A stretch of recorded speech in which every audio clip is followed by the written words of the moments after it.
दर्शक बंधु ज्योतिष कथा आज आलोचना करब 12टा राशिर उपरे किछुटा समये भालो मंद एवं मानुषेर हठात् करे अशांति बा मानसिक चाप पड़ार बास्तवगत किछु समस्या।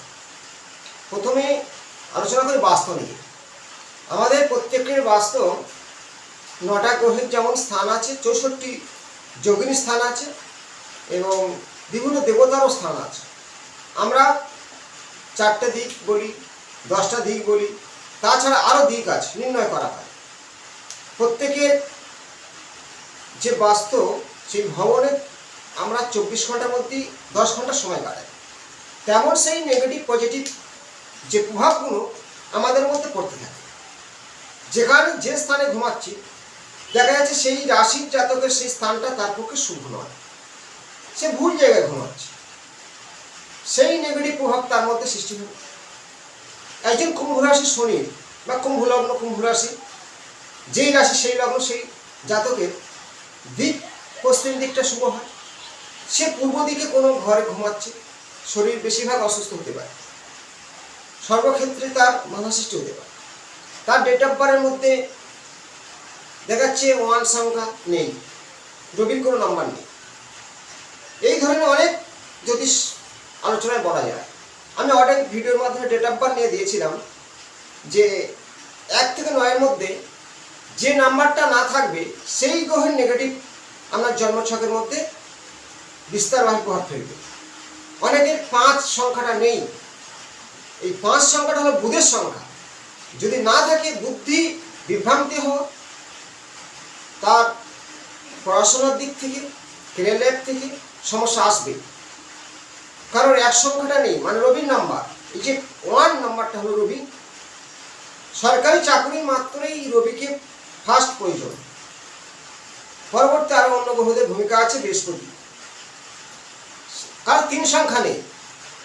বৃহস্পতির ভূমিকা বা বৃহস্পতি দেবগুরু, তার সাথে কেতু যুক্ত হয়ে আছে। দেখবেন গুরু চণ্ডাল দোষ, বৃহস্পতির সাথে রাহু যুক্ত আছে, গুরু চণ্ডাল দোষ। সেই জাতক বা জাতিকার গুরুজনদের মানে না, অতএব বলা হয় স্বাভাবিক ভাষায় গুরু রঘু না মানে রোগ সুখ ব্যাধি ভোগে। তাদের শরীরের সমস্যা, মানসিক কষ্ট, নানান ঝুটঝামালি সৃষ্টি হয়। তারা কারণ মানে না, তারা ঈশ্বরের প্রতি পুরো মন দিয়ে ডাকেও না। এর অনেক তত্ত্ব আছে, তা বিস্তারিতভাবে একটা ভিডিও বলা সম্ভব নয়। আমার ভিডিওগুলো চেক করুন, প্রচুর এই সম্পর্কে আমি ভিডিও আপনার সামনে তুলে ধরছি। তাহলে বাস্তবের মধ্যে যদি বেশি দেখা যায়, আপনারা মিলান যে কর্মক্ষেত্রে বারবার বাধা সৃষ্টি হচ্ছে এবং বাড়িতে রোগ শোক ব্যাধি লেগে আছে, একজন হচ্ছে একজন, নিশ্চয়ই সেই বাস্তব দোষ আছে। সেই বাস্তবের মধ্যে কোনো জায়গায় কাটিং, কোনো জায়গায়, কারণ বাস্তের অনেক সময় সিংহাকার, ঝোলাকার, ত্রিভুজ, চতুর্ভুজ, এই ধরনের অনেক বাস্তের ব্যাপার আছে। তার আমি এই নিয়ে বলতে গেলে এই সময়টা অনেকটা পার হয়ে যাচ্ছে। আমি কিছুটা অনেকের ক্ষেত্রে জানার আগ্রহ যে রাশির সময় সামনে কেমন যেতে পারে। এই যে 12 রাশি দেখুন, মেষ, বৃষ, মিথুন, কর্কট, সিংহ, কন্যা, তুলা, বৃশ্চিক, ধনু, মকর, কুম্ভ, মীন। এই 12টা রাশির রাশিফল বলা হয়। এই রাশির যদি আপনার 60 ভাগ প্রভাব পড়ে, লগ্নের প্রভাব তো 40 ভাগ পড়বে। অনেকের লগ্ন টাইম ঠিক নেই। রবিকে ধরে লগ্ন নির্ণয় করা হয়, চন্দ্রকে ধরে রাশি নির্ণয় করা হয়।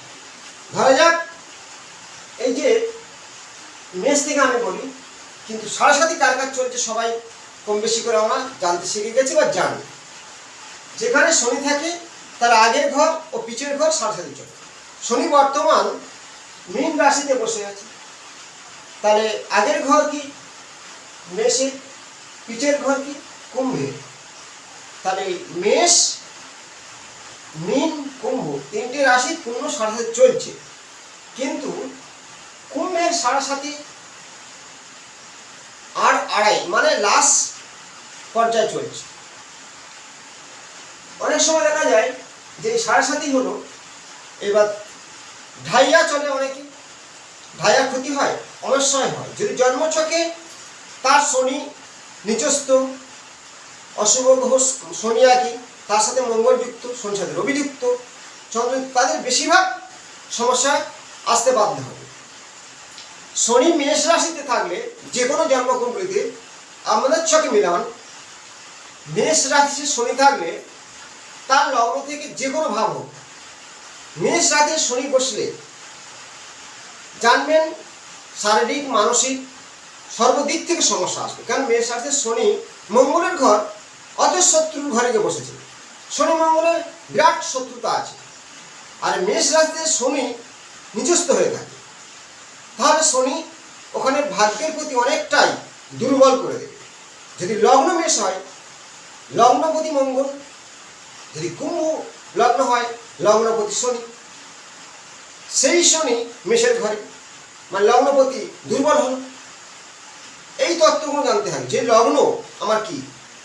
ধরা যাক লগ্ন কর্কট, অধিপত্যকে চন্দ্র, সেই চন্দ্র কুম্ভ বা মকরে আছে, শনির ঘরে বসে আছে, শনির সাথে বসে আছে, লগ্নপতি ওখানে সমস্যা পড়ে গেল। সেই ব্যক্তি নিজে বা সেই চন্দ্র বৃশ্চিকের রাশির ঘরে বসে আছে, চন্দ্র নিচস্থ হয়ে গেল, তার উপরে শনির দৃষ্টি।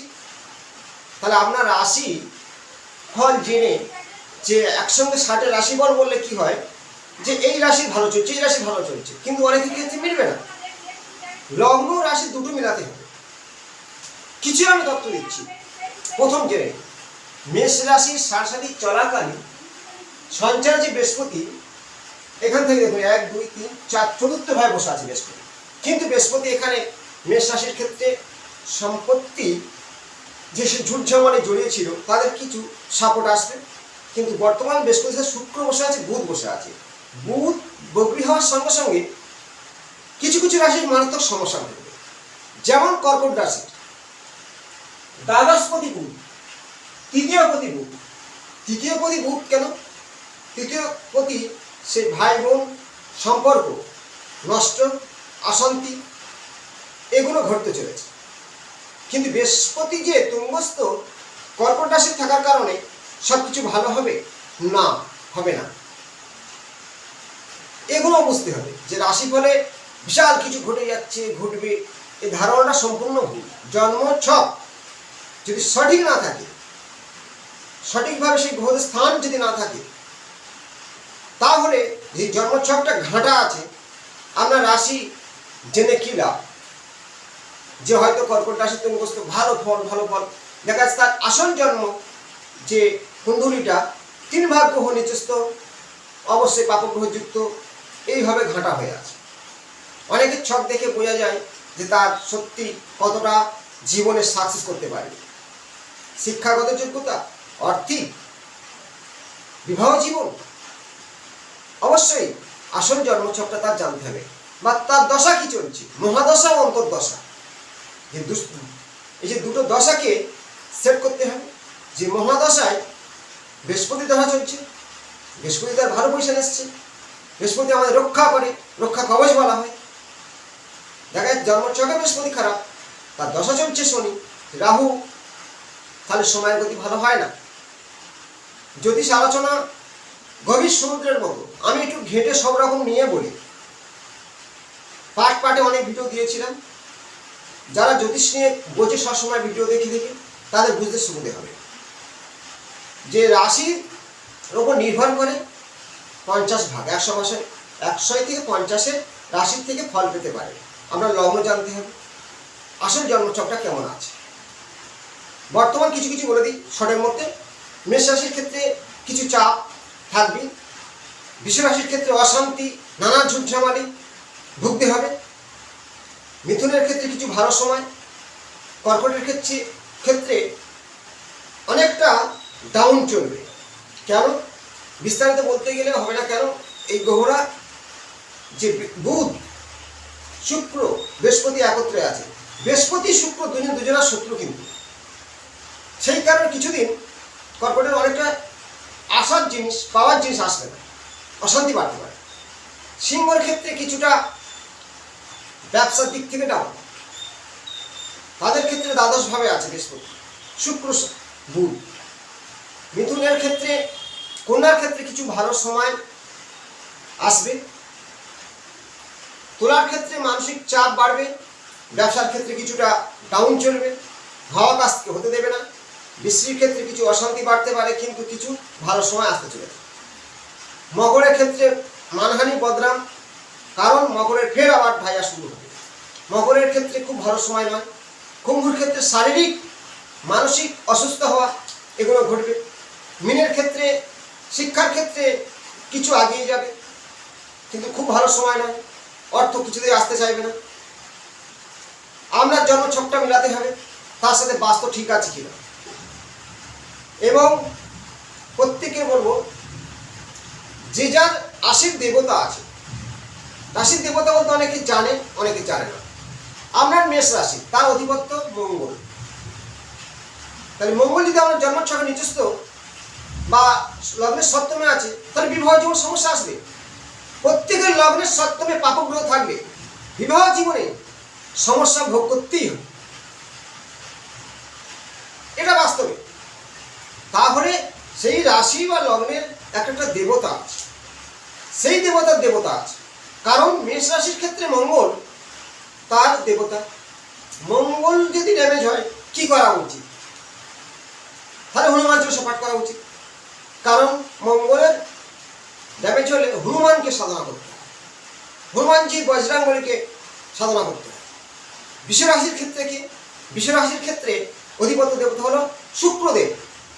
তাহলে শুক্র যদি আপনার নিজস্ব বা শুক্র প্রীত বা দগ্ধ রবির দ্বারায় দারিদ্র্যযোগ হয়ে গেছে, অর্থ আসছে না, কষ্ট দুঃখ যন্ত্রণা পাচ্ছেন, বিশ্বরাশির এমনি সাজতে হাসতে গাইতে ভালোবাসে, ভোগী গ্রহ বলা হয়, ভোগ বিলাসী, তার ক্ষেত্রে বাধা সৃষ্টি হবে।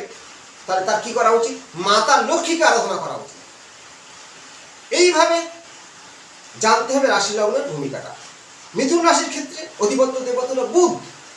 বুধ যদি রাহুযুক্ত হয়ে থাকে, আপনার বারবার বিভ্রান্তি, অনেক সমস্যার মধ্যে পড়তে পারে, হঠাৎ করে পড়াশোনা বন্ধ হয়ে যেতে পারে, বুধ রাহুযুক্ত।